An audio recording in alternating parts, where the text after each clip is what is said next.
Hello, everyone, and welcome to today's webinar, Connecting the Dynamics of Antimicrobial Response Across Scales. I'm Cassie Soltman of LabRoots, and I'll be your moderator for today's event. Today's educational web seminar is presented by LabRoots and brought to you by Molecular Machines and Industries. To learn more, visit www.molecular-machines.com. We encourage you to participate today by submitting any questions you may have during the presentation. To do so, simply type them into the Ask a Question box located in the lower left of your screen and click Submit. We'll answer as many questions as we have time for at the end of the presentation.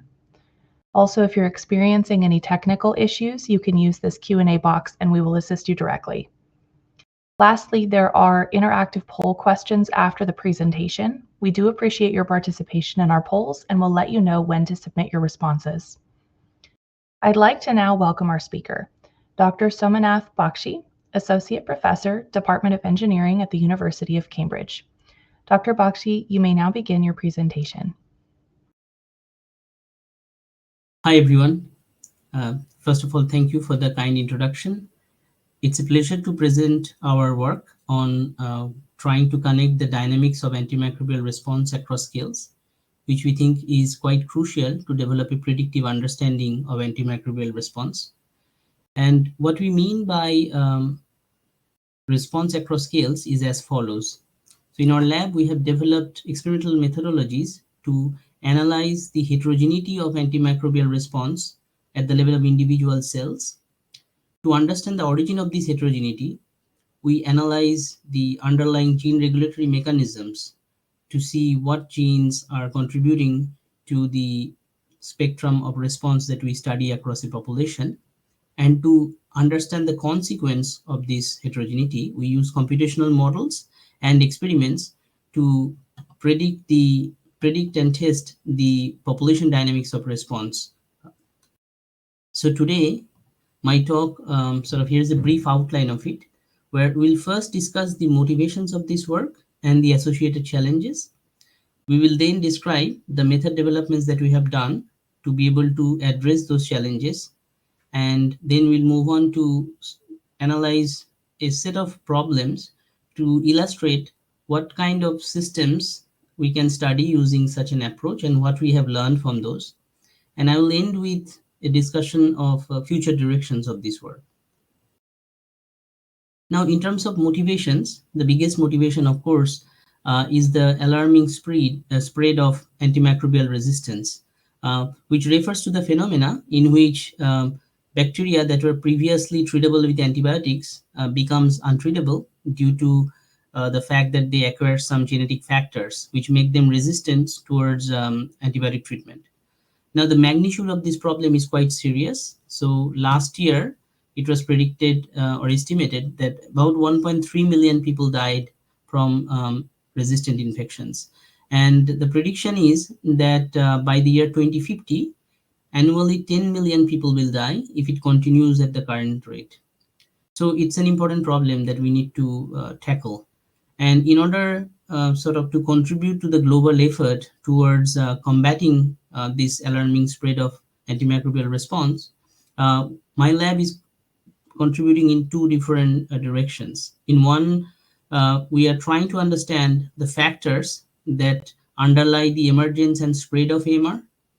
And on the other hand, we're trying to develop and test strategies that are alternative to antibiotics so that we can spread the stop the spread of these resistant infections. Now, the approach that we are taking is grounded at the level of physiological context of individual cells. The reason being is that often the mechanism of antibiotic action is well understood at the level of molecules. So how an antibiotic binds to its target. And it is also quite straightforward to quantify the response and resistance evolution towards antibiotic treatment at the level of population. But in order to connect these two scales, we must understand what is going on at the level of individual cell.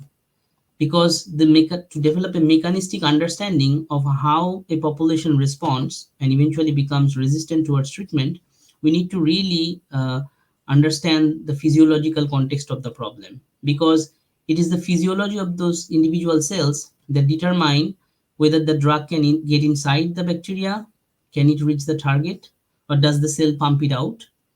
It also determines whether there are sufficient number of targets available in the bacteria and whether they are active or not, so that the drug can actually bind them. And also, the physiology determines what is the fitness trade-off of mutating the gene of the target site, which shapes the resistance evolution. However, this sort of physiological picture cannot be studied from a bulk measurement because individual cells are quite different from each other. One of the underlying reason is stochastic gene expression, but there are various others. To illustrate this problem, Michael Lilloig's lab did an excellent experiment where they used 2 copies of the same gene and expressed a red and a green fluorescent protein from them.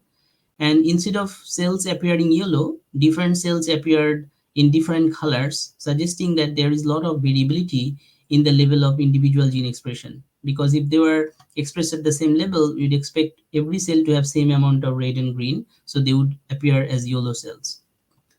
Now, this heterogeneity has quite important significance in response dynamics at the level of population. So, for example, I'll refer to the case of antibiotic persistence, which is a scenario where within a population of growing cells, there are these rare red cells that are dormant, and as a result, they are refractory towards antibiotic treatment.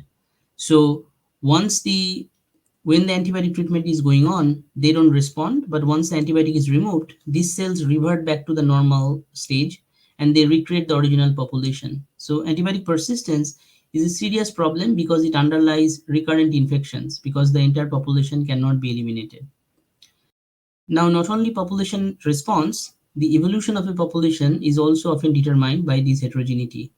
In a beautiful experiment done by Natalie Balaban's lab, it was shown that the lag time of cells from exiting dormancy is a feature that determines their tolerance towards antibiotic.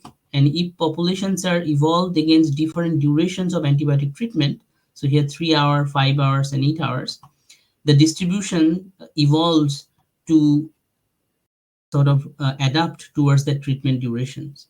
So together, I think these examples clearly illustrate that in order to understand the origin of this heterogeneity and its consequence towards resistance, evolution, and response towards treatment, we must understand these processes at the level of individual cells. And so then only we can bridge this mechanistic sort of understanding to develop a predictive understanding. And so that's the approach my lab takes. And so here are 3 systems or problems that we're trying to analyze using this approach. So first, we're trying to understand how does the physiological heterogeneity and environment of bacterial cells affect their response and resistance towards antibiotic treatment. Then one of the alternative antimicrobial treatments we are looking at is using actually viruses called bacteriophages, which can specifically target bacteria and eliminate them. And there we are asking similar questions because phages also, as a parasite, depend on bacteria's physiology. So we are asking how does the physiological heterogeneity of the bacterial cell affects the kinetics of phage infection and the coevolution of the 2 systems. And finally, we look at the outliers of the spectrum of this physiological heterogeneity, which are often rare events such as persister cells, events that lead to loss of plasmids which carry antibiotic resistance, and their transfers between different cells, and how these phenomena affect the recurrent infections and spread of resistance. Now, of course, we understand that in order to study these processes, we have to carry out single cell measurements to characterize the cellular heterogeneity. But we must first understand what are the requirements for those single cell measurements so that to be able to quantify the heterogeneity reliably. So we think that sort of single cell measurements has to contain dynamic information and information about cell morphology.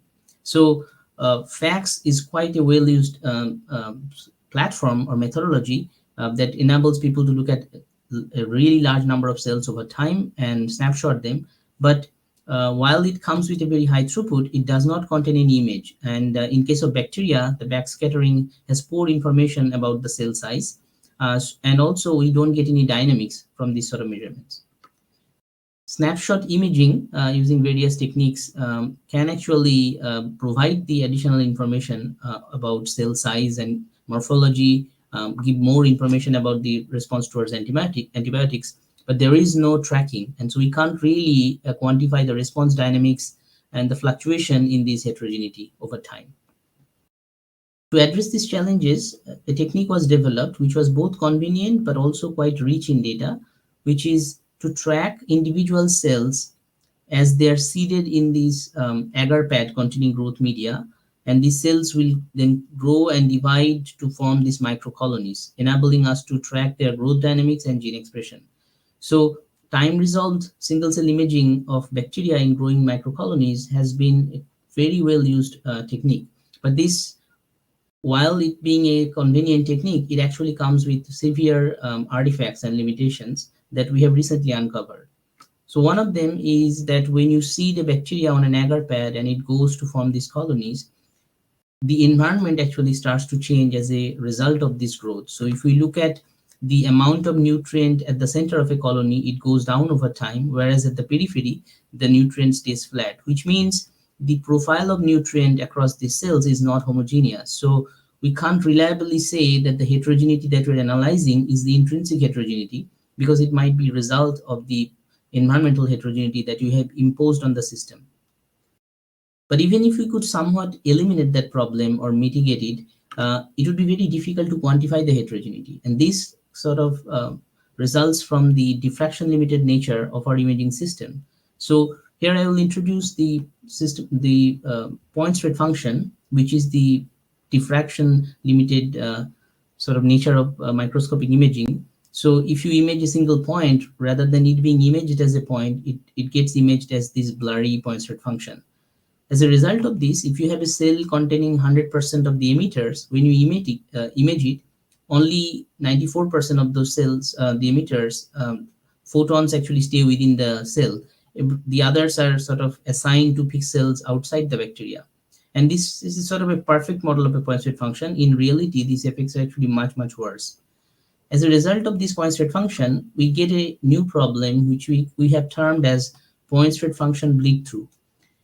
If you have a single cell, so here is a schematic where you have this cell with all the emitters in this gray area. As a result of the point spread function, the light gets out of the boundary. And if you have two cells next to each other, some of the light from one cell goes to the cell next to it and vice versa. This is what we term as bleed through effect. Now, if we run simulations, we have checked that an individual isolated cell is always dimmer compared to cells that are part of larger microcolonies, is because their neighbors contribute a lot of these intensities through bleed through. And the effect is quite serious, as you can see that here is an experiment we have run to verify this process. And we see that isolated cell plotted in green here, they are of the order of 2 to 3 times dimmer than cells that are part of larger colonies, the orange data here. So the massive heterogeneity that one sort of sees in the total data, the blue data here, is actually a result of just different colony size, not so much about the actual heterogeneity of the individual cells, right? And so suggests that both the platform's lack of homogeneous environment and the imaging system's inability to pick up this underlying heterogeneity makes it an unreliable platform to quantify this process.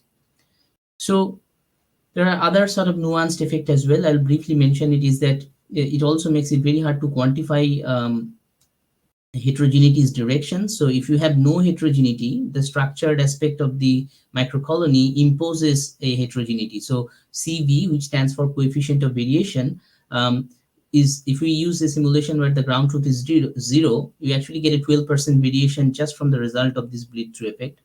On the other hand, if you had a high variability, so here the ground truth was 35% variation, as a result of the bleed through, which act actually as a smoothing function because it takes intensity away from the bright cell, it reduces the variability to 12%. So if you observe a variability of 12%, you don't know whether it actually came from sort of a low variability situation or a high variability situation, which makes it very difficult to computationally correct. So instead of trying to find ways to sort of alleviate that problem, we actually go for a very different solution using microfluidics. So this is a platform called Mother Machine, where individual cells are isolated and maintained in their own trenches, right? And so because the cell at the bottom produces its progenies, it is termed as Mother Machine because we term that as the mother cell. And in this device, we have an array of these very narrow trenches where a single line of bacteria can grow, and they are fed from media in an orthogonal channel which diffuses through these trenches. And as a result, there is no competition between bacteria and no depletion of nutrient. So this is a sort of a movie of such a platform, and you can see the cells are growing continuously over time, and they are growing in a spatio-temporal uniform environment, which is essential for quantifying the physiological heterogeneity. Furthermore, because of the structured nature of the device, we can actually space them apart to ensure that there is no point spread function bleed through. So not only we can ensure that the cells are in uniform growth condition, we can actually also ensure that we can quantify the heterogeneity reliably. And we have done recently a lot of optimization of these device designs using various lengths and widths to ensure that we can get the right kind of environment and retention to carry out the necessary measurements. And so using this device, you can then track individual cells as they keep growing and dividing and producing their progenies. And we can do that for hundreds of generations. And from this data, we can actually then quantify how often cells are dividing, how fast are they growing, and what is the dynamics of gene expression of a certain reporter within them. And we have made this platform now very high throughput. So the current throughput of the system is 132,000 cell lineages. So we are not anymore limited by the amount of data that we can collect and so here actually we have a full montage of the entire of the device, and a single field of view is shown here, and its smaller crop of that shows you 4 lineages. So in total, we can track 132,000 cells, which provides us the ability to get really good statistics, but also to detect rare events. Now, this imposed a challenge with data analysis. So as I mentioned that we look at cells and then quantify gene expression dynamics using a fluorescent reporter. So to quantify the growth dynamics and also the gene expression dynamics, what we need to do is we need to isolate these individual trenches, which looks like this. And then within these trenches, we have cells that are sort of dimmer than the both the media background and the device background.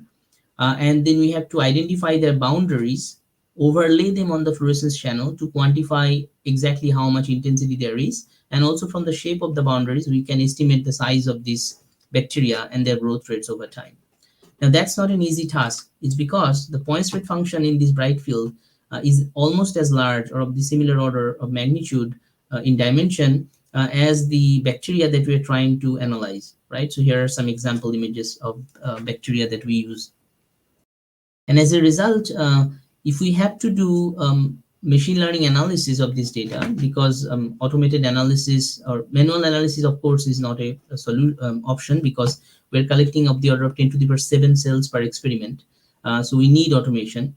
But if we try to do machine learning, we can't generate reliable training data for these sort of images, because human beings, we can't really identify exactly where the cell ends and begins, because the blurring function is so large. So using human annotators to accurately annotate data and generate training data is not an option. So in order to tackle the challenge of not having the right kind of training data, we developed a alternative approach which uses a virtual microscopy pipeline called SIMBAC, which stands for synthetic microscopy images of bacteria, where we can actually incorporate the accurate model of cell growth and division in the microfluidic environment, their physical interactions with each other and the device itself. And from these simulated data, we can extract ground truth images that are now perfect for the corresponding image. And we generate the image using the phase contrast microscope model that represents the optics that we use. What this enables us to do is that we can rapidly generate large amount of synthetic data that are very realistic. So if you compare with the panel below, that's real image of bacteria in our microfluidic device. But the data, synthetic data, comes with perfect ground truth, so, which means we can now train machine learning models that can look at real data and produce very accurate masks. So I'll present some example performance, and you can see on the left, these are real cells growing in the microfluidic device, and the machine learning model trained with SIMBAC data is producing very accurate outlines of the bacteria. Now, SIMBAC, first of all, makes the job for an annotator much easier because nobody has to then sit down and do it, but it is also very, very fast. So it's about a factor of 1,000 times faster than a human annotator. So here are some timing benchmark. But not only it's efficient and user friendly, it actually makes the process of generating data quite accurate. And because we now had synthetic data with perfect ground truth, we could actually benchmark human annotators. And we found that human annotators, because of the small size of bacteria, typically underestimate the size of their boundaries. And if we make the cells even smaller by putting them in stationary phase, their extent of underestimation goes even down. And this results from a combination of two effects. One is that images are projected images in wide field microscopy, and the projection makes it difficult to know exactly where the cell begins and ends. And the second effect is diffraction, as I have explained before. And these inaccuracies in ground truth data translates into inaccurate performance of the machine learning models trained with them. And so if we look at the delta model, which is one of the popular model for image segmentation in bacteria, we can see the performance is quite erratic, whereas if we take the same model and retrain it with SIMBAC data, we get a very precise analysis of the cell width, which is the shortest dimension, so actually shows the inaccuracies much more clearly. And not only it improves precision, we have now in a recent paper we have shown that it also improves accuracy. So as you can see, the purple data here are from SIMBAC, and for various sort of image conditions, it retains the accuracy of the segmented cells. And it's quite a versatile platform, meaning that you can generate images for different types of bacteria. So here's some E. coli cells, there's bacillus, then bacteria under different growth conditions where they get smaller and start to stack differently in different imaging conditions. So different types of microscope objectives and also different imaging modalities, like going from phase contrast to fluorescence.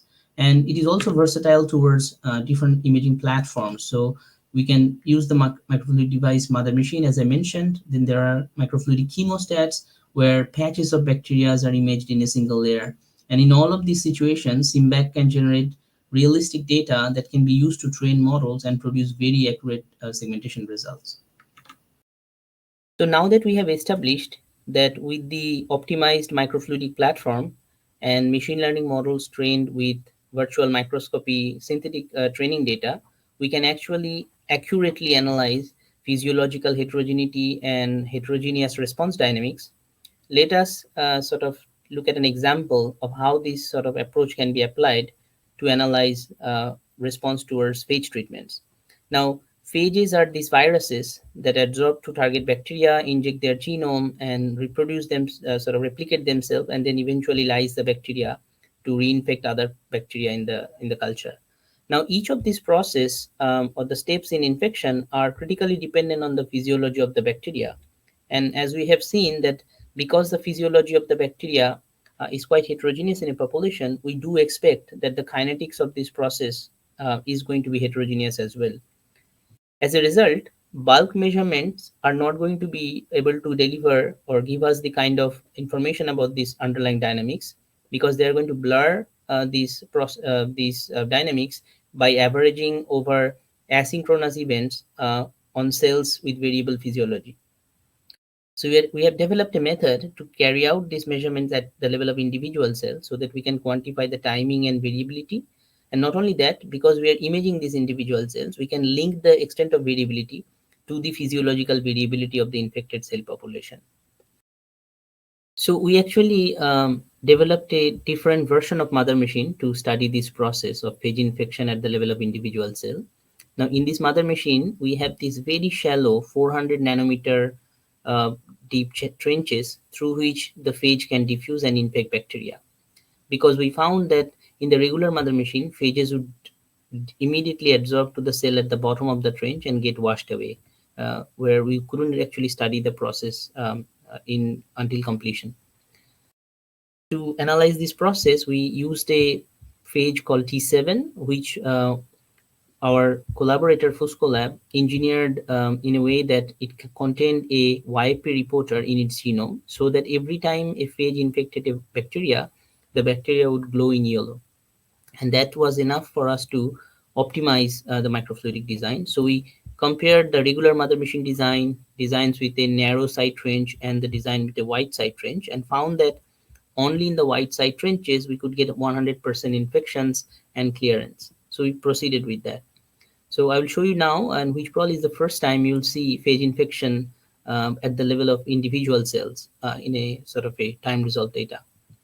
So here's a movie, and if I start the movie, I'll just quickly stop it right here. So you're seeing a field of view with 9 trenches where cells are loaded and they are undergoing exponential growth continuously.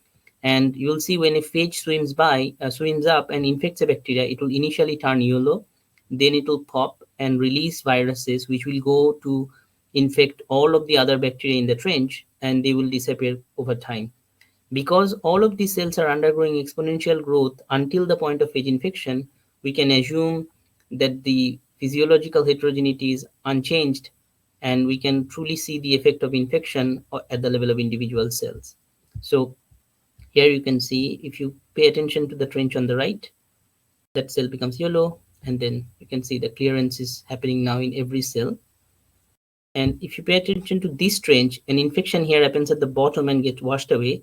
And as a result, this trench never gets cleared. So I will replay this movie and you can follow it again. That trench suggests that even though every trench is producing thousands of phages, they're not cross-contaminating each other. So these are all independent effects where we can study phage-induced growth halt, lysis, and successive rounds of lysis in the trenches. So these events are very fast because phages take only 18 minutes, this particular phage T7, to infect and lyse a bacteria. And so we had to collect the data at 30-second time resolution. So I'll play one of those trenches with a bit slower time scale so that we can follow the process. So if you see this particular bacteria, it's about to get infected. So it starts to glow in yellow because it expresses that capsid reporter. And then it pops, produces phages, which go to infect all the other cells in the trench. They all start to glow yellow, and then they stochastically just pop over time. And so we can look at each of these trench to produce this chymograph, which shows you which cell was infected, and when it disappeared, how the other cells in the population got infected, and how they disappeared over time.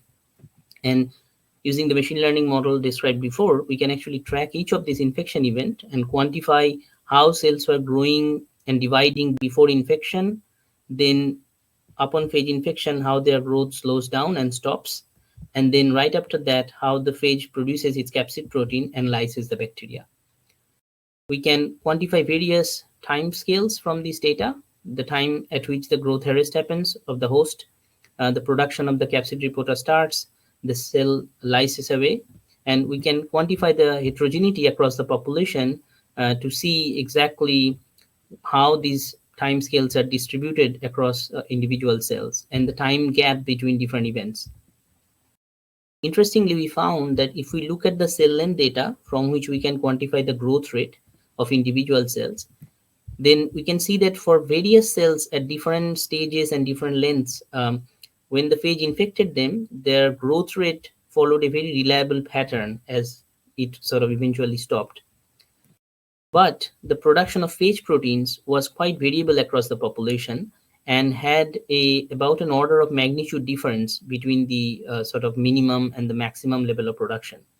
Not only that, very interestingly, we found that this variability was explained by the length of the infected bacteria, because the correlation factor between the length of the infected bacteria and the final intensity was pretty high. And so here they're all colored by their length of infection. suggesting that the observed heterogeneity is indeed coupled with the physiological heterogeneity of the host.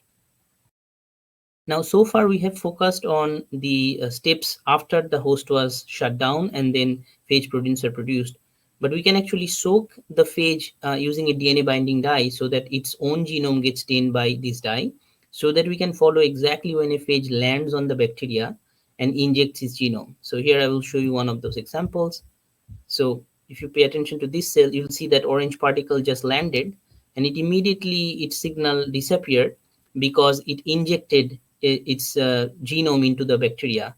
And this particular cell is now doomed. So all the other cells are continuing growth, but this one is just disappears. So if I go back to this time, right here, I think we can see that yellow particle appearing, the orange particle. And so if we plot the orange signal, we see that's the time when the particular phage arrived. And so if you look at the high resolution picture in shorter time scales, we see that the signal gradually decayed over time.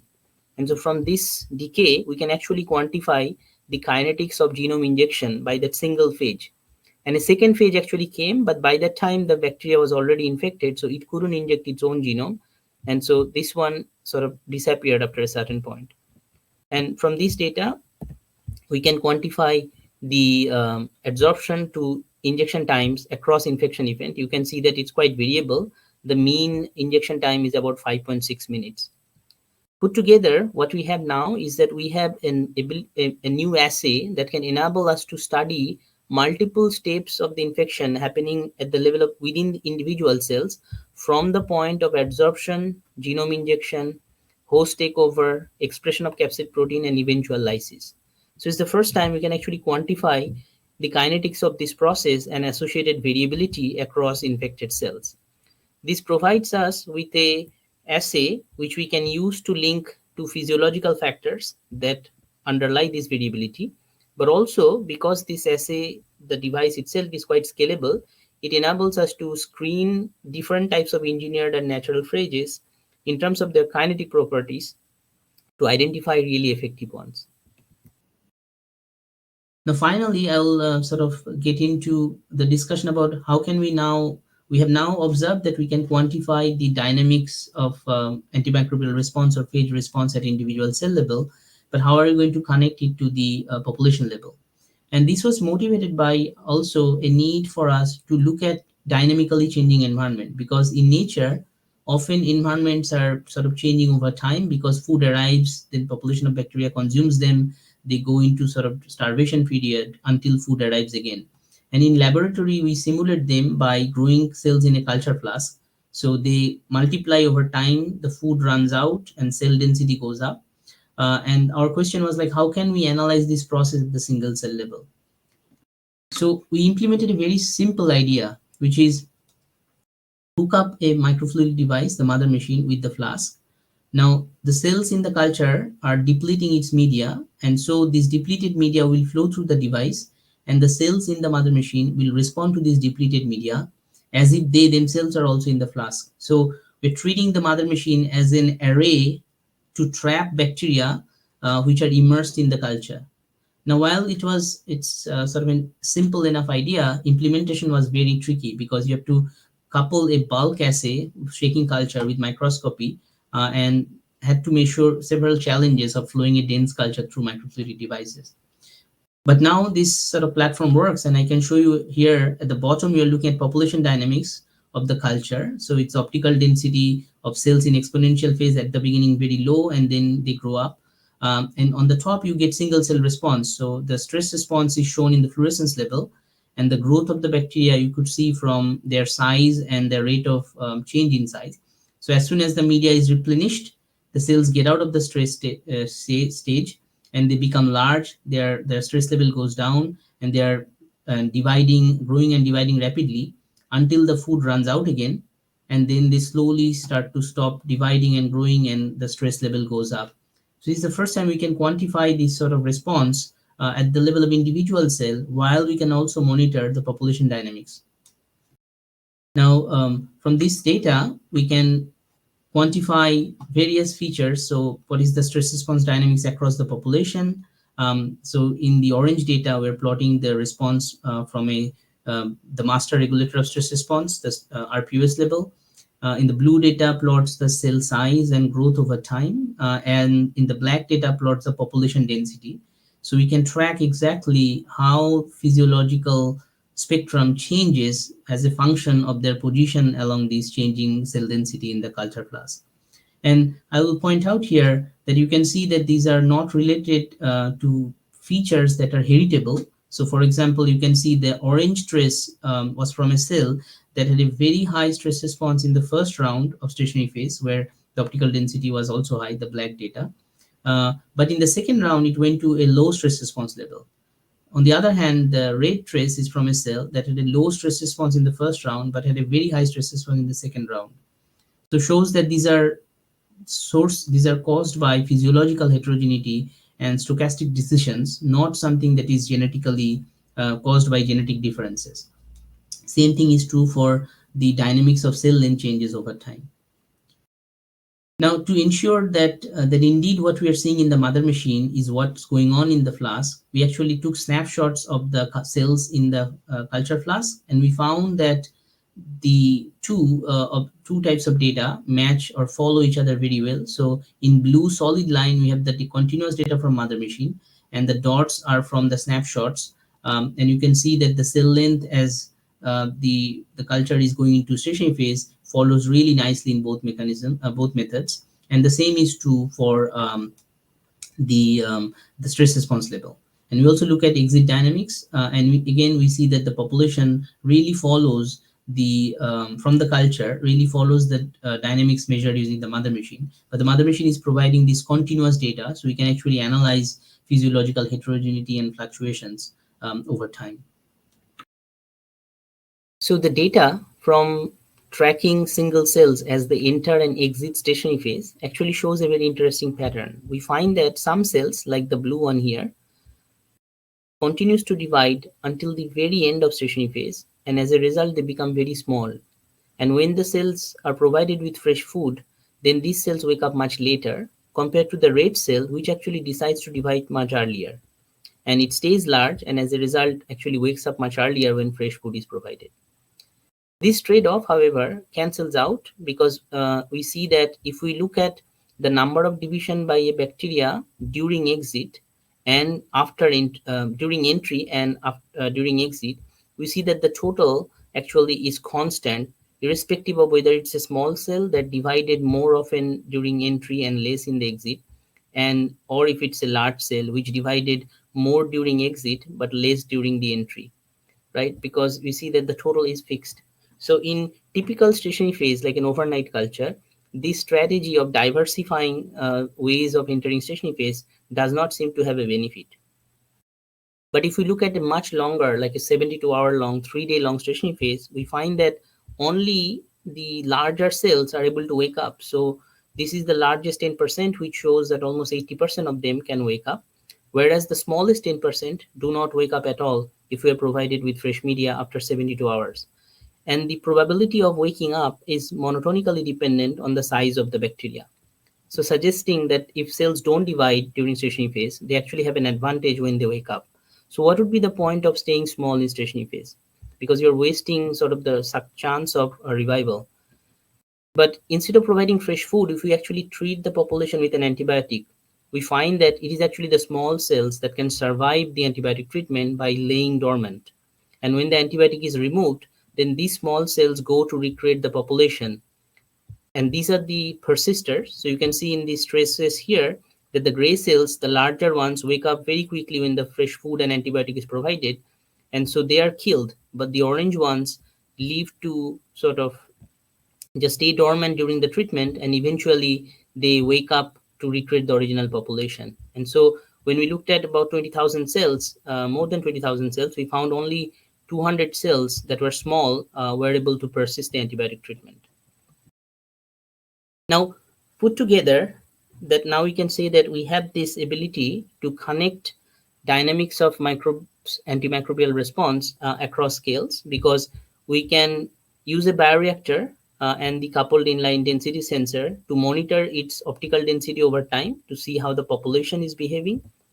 And we can hook up the microfluidic device, the mother machine, to look at the single cell dynamics of these cells as we treat them with an antibiotic. Not only that, this bioreactor can then be hooked with a robotic arm that can deposit the samples over time into a 96 well plate, which is maintained using a Peltier cooler at 4 degrees centigrade, so that we can take a detailed fossil record of the long-term dynamics of this population, which we can study using a barcoding method to see their phenotypes over time, and also we can sequence them. So these combinations of method enables us to connect the response across scales. We can do high throughput single cell tracking, link them with the population dynamics over short time scale and over long time scale to understand the evolutionary dynamics. Now, where are we going with these methods also? Like, what's the next step? So one of the things that we can actually harness this high throughput for is to do high multiplex measurements. And because we want to know how to analyze these underlying genetic factors behind this observed physiology. So the method that we have developed in our lab uses a combination of dyes that have very specific colors and spatial distribution to label an entire library of knockout collection. Then we load them in the mother machine, and the computer vision method then identifies which cell came from which well based on their color and spatial distribution of the signals, right?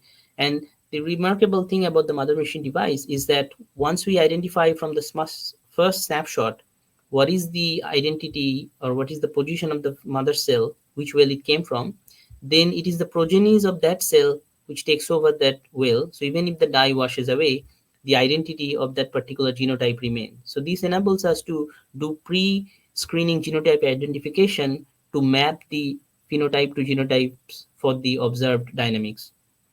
But often we don't have a structured library like this. Often maybe we're interested in looking at a natural collection of isolates or mutants. In such scenarios, we want to use an optical tweezer to carry out the measurement where we load the collection of bacteria in the mother machine, carry out the time-lapse measurement, and then use the optical tweezer to grab cells of interest and take them for sequencing. So here is a movie of such a process done by our collaborator Johan Paulsson's lab, where they are grabbing that individual cell using an optical tweezer and then depositing it in a separate trench where the cells are sent for sequencing. And this is something we are also now establishing in our lab. Now, the work by Luro et al. Was done manually, which meant that it was very low throughput. Cells had to be collected one by one. And so this is why we have bought this MMI cell manipulator system, because they bring the capability of having multiple optical tweezers which can operate in parallel, so that we can automate this entire process. So with that, I will end my presentation and just summarize the key lessons that we think we have learned so far. I think we have established that virtual microscopy platforms such as SIMBAC are going to be very useful to identify artifacts in image formation and also to design experiments and analytical pipeline to mitigate those.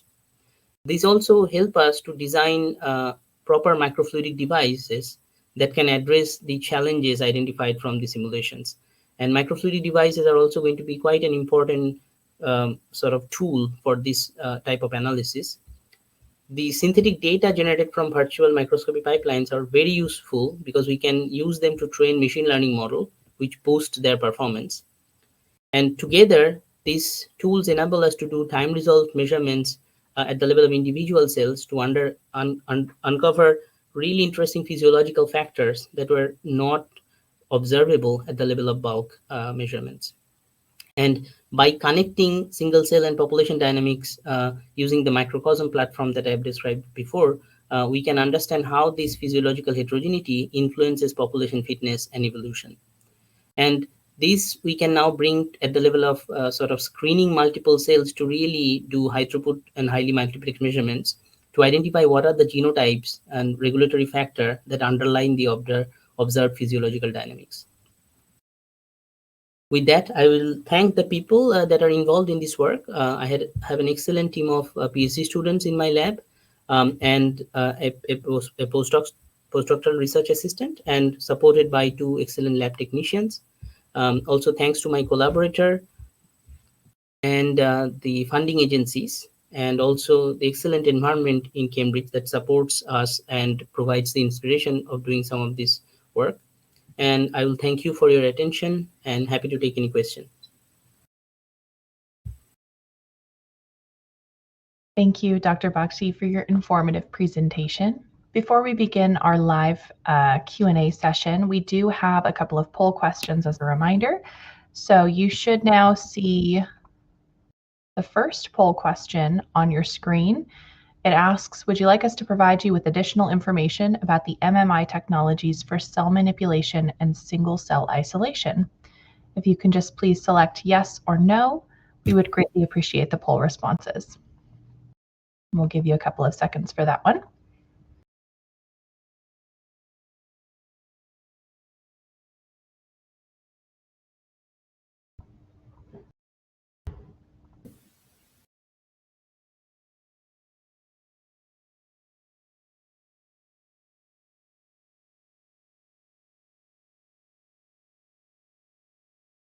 And again, you should see the poll up in the middle of your screen where the slides were for the presentation. If you can just select yes or no to this poll question.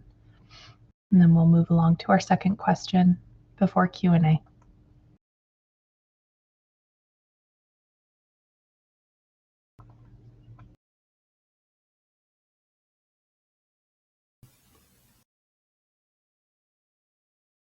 All right, moving on to our second poll question here. This one asks, are you familiar with the use of optical tweezers technology in single cell measurements? If you could select one of the following, not at all, somewhat familiar, very familiar, or expert, and go ahead and click submit when you have your response.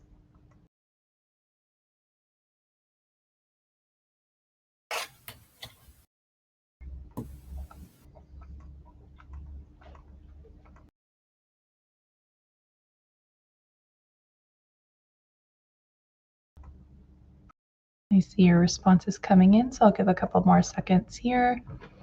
Again, we do appreciate your participation in these poll questions.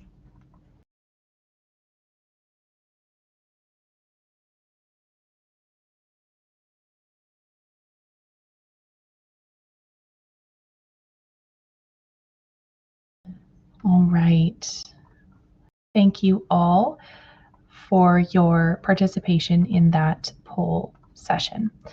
Now we're going to dive into the live Q&A portion of this webinar. If you have questions you'd like to ask Dr. Bakshi, please do so now. Just go ahead and put them into the Ask a Question box located in the lower left corner of your screen, and we'll get to as many questions as we have time for. Our first question here, Dr. Bakshi, asks, how do rare outliers within this heterogeneity influence antimicrobial response and population survival? Yeah, that's a very good question. Thank you. So the particular rare outlier that I focused in this particular talk is called antibiotic persistent bacteria. So these are cells that enter like randomly, like stochastically into dormant state. And in this dormant state, the active molecular targets that antibiotics target are actually, they're not active anymore. And as a result, antibiotics don't work on them. So these small cells therefore ensure that a very, very tiny population actually survives the treatment. And because these are stochastic processes that lead to entering into this dormancy and exiting out of the dormant state, when the antibiotic is removed, these cells can get back to the sort of original growing population and can recreate the population again. So you get recurrent infections because of them. So they are the sort of rare population that ensures that your population does not go to extinction and can always come back to restart the infection. Hope that answers your question. Yes, thank you. All right, our next question here asks, does microbe diversity contribute equally to resistance of both antibiotics and phages? Yes, the second part of the question. So for the first part of the question, it is definitely true that we have a good experimental evidence now that diversity definitely contributes to resistance evolution. So for example, there are sort of similar to persisters, there are also populations that are called perseverant population. So these populations of cells can continue to grow slowly during antibiotic treatment. These are small populations, but as a result of their continued growth and division and DNA replication during the treatment process, they can sort of help resistant mutants to emerge during treatment. Now, this kind of analysis is less or much less explored in the scenario of phage infection. But because phages depend on cell physiology in quite a similar way as many antibiotics, we would expect that indeed population heterogeneity would contribute to resistance evolution. Now, computationally, we have explored this problem in our lab, where we have looked at that if we have heterogeneous response in terms of timing of lysis towards a infecting phage, then sort of by shifting the lysis time distribution, you can have different sort of treatment outcome. But experimentally, it's something that remains to be explored. And so I think with our platform, we are well positioned to be able to answer that question in a more concrete manner in future. Wonderful, thank you. All right, our next question here asks, have you used your technology to look at different growth dynamics comparing intracellular and extracellular bacteria? Intracellular bacteria, is it referring to cells, bacterial cells that grow in mammalian cells? If that is the case, then no. We have so far looked at only sort of bacterial cells by themselves. They're either in these monolayer microfluidic devices that we have in the lab, or they are growing in suspension culture. But we haven't looked at bacteria that are intracellular, like growing um, within another cell, like a mammalian host, if that's what you're asking. Wonderful. And if that wasn't what they were asking, I'm sure they will send a follow-up question. Okay. Our next question here asks, how does cell-to-cell heterogeneity in bacterial populations affect their response and recovery from antimicrobial treatment? So one of them, I think I mentioned that one of them is the antibiotic persister, because within a population you have different levels of metabolism, and some of these metabolic outliers have so little metabolic energy that they are refractory to treatment, and so they make the population does not go to extinct and cause recurrent infection. There is another class of sort of cells that actually have extra enzymes beyond what the antibiotic can titrate out, and those sort of extra enzymes can actually allow them to continue growth during the antibiotic treatment.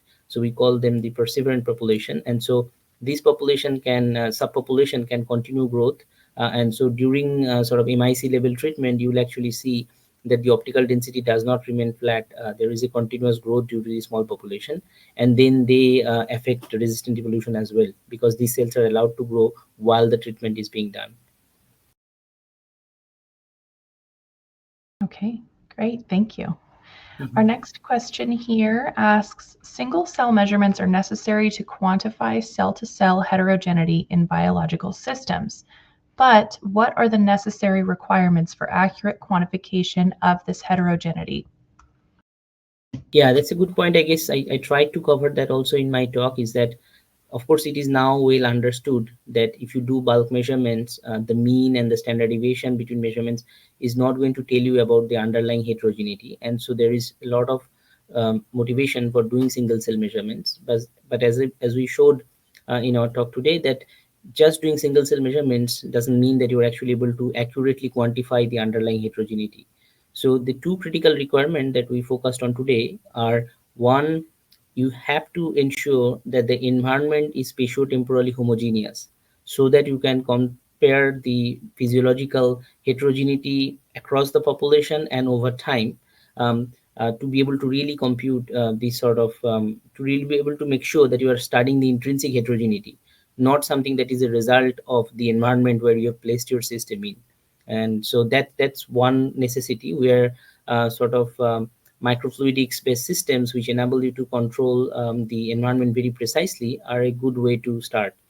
The second aspect is that once you ensure that indeed the environment is spatiotemporally homogeneous, so that you can quantify physiological fluctuations accurately, you now have to ensure that your measurements don't have the artifact. They do allow you to quantify the heterogeneity that is the ground truth of the process. And that's where sort of designing the imaging platform in a way that imaging artifacts such as point spread function bled through, which leads to crosstalk of intensities between cells are eliminated or mitigated to the point that they have very minimal effect. And also machine learning models that take into account of these diffraction limited images, so that you can quantify cell size and their growth dynamics accurately, are very much necessary. And so both sort of designing your image collection platform and your image analysis platform in a way that they ensure that you are able to study and quantify the heterogeneity accurately are necessary. Just doing single cell measurements or being able to isolate them is definitely not enough. Okay, wonderful. Thank you. Yes. We have time for just a couple more questions here, so we'll keep moving along. Thank you all for your interesting questions. Our next one asks, does this diversity empower the bacterium regardless of resistance mechanisms? Possibly not. I think definitely diversity is a context dependency phenomena, right? And so as you can see that phages, for example, they are parasitic and they can actually leverage this diversity to become more efficient. So if the host becomes diverse in a way that gives advantage to their parasite, then it's not good for bacteria. And similarly, there are support sort of context in antibiotic treatment where we think that diversity can lead to have more fitness cost than the benefit it gives for towards antibiotic resistance. And so it's a very sort of a context dependent phenomena. But these outlier events, like these very, very rare events, are typically advantageous. Like, for example, persister cells, because they don't have much fitness cost on the population. And also like horizontal gene transfer that leads to transfer of resistant genes to other species present in the same system, or sort of their own species that don't have that gene. So these are advantages. But similar rare events, for example, plasmid loss can actually lead the population to lose the resistant genes. So those can also become problematic. So these diversities can go both ways. So it's a very context dependent sort of a phenomena where they have advantages or disadvantages. Okay, great. Yeah.